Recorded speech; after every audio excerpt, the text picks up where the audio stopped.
Assalamualaikum warahmatullahi wabarakatuh. Perkenalkan, nama saya Tasyania Najwa Salsabila dari 11 MIPA 2, nomor absen 21. Saya akan mempresentasikan tentang sistem koordinasi, gangguan terhadap sistem koordinasi. Sistem koordinasi adalah sebuah sistem yang mengatur kerja organ-organ pada tubuh. Sistem ini berperan untuk memerintahkan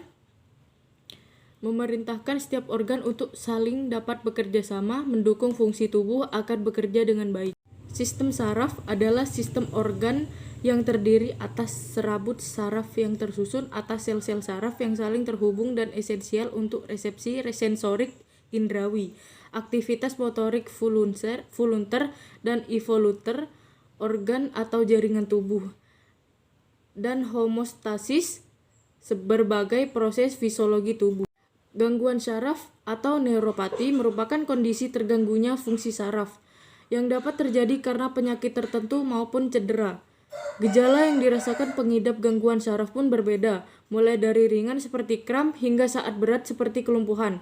Kendati demikian, gangguan saraf sebenarnya bisa dicegah dengan menerapkan gaya hidup sehat sejak dini. Beberapa gaya hidup sehat berikut ini bisa mulai kamu terapkan untuk meminimalisir risiko terjadinya gangguan saraf. 1. Olahraga teratur. 2. Hindari pekerjaan yang menuntut gerakan berulang. 3. Jaga berat badan ideal. 4. Pastikan asupan vitamin B tercukupi. 5. Hindari alkohol. Berikut adalah 5 gangguan pada sistem koordinasi. 1. Stroke. Stroke adalah kondisi darurat medis yang terjadi akibat aliran darah ke otak terganggu atau berkurang.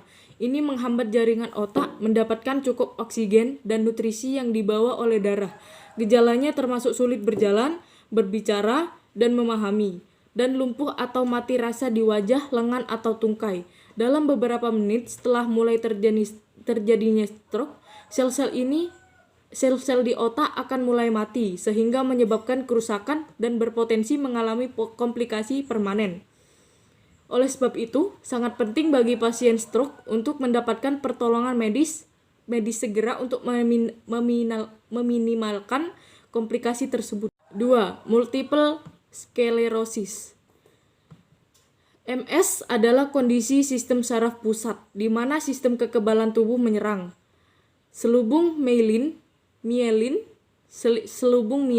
pelindung yang menutupi serabut saraf mengalami kerusakan, menyebabkan masalah komunikasi antara otak dan tubuh.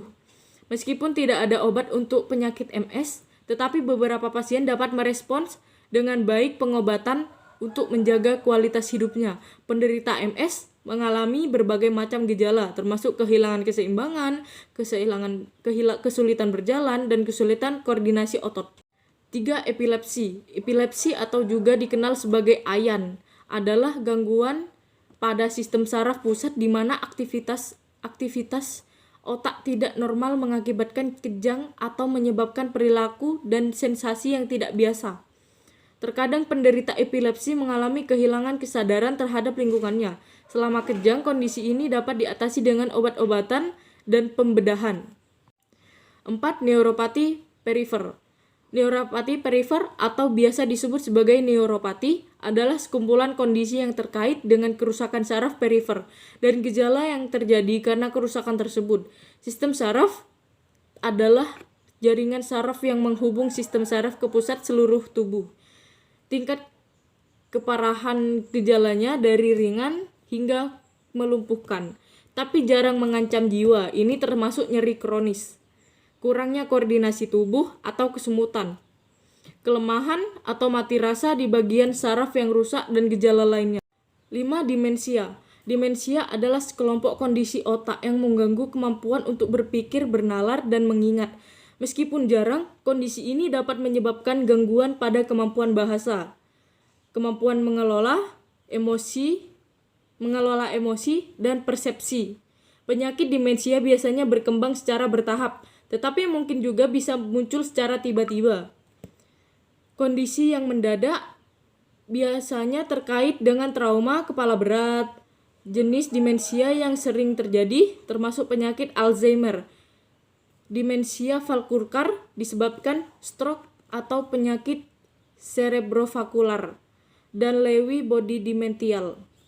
Sekian dari saya, kurang lebihnya mohon maaf, atau kalau ada salah-salah kata mohon dimaafkan. Wassalamualaikum warahmatullahi wabarakatuh.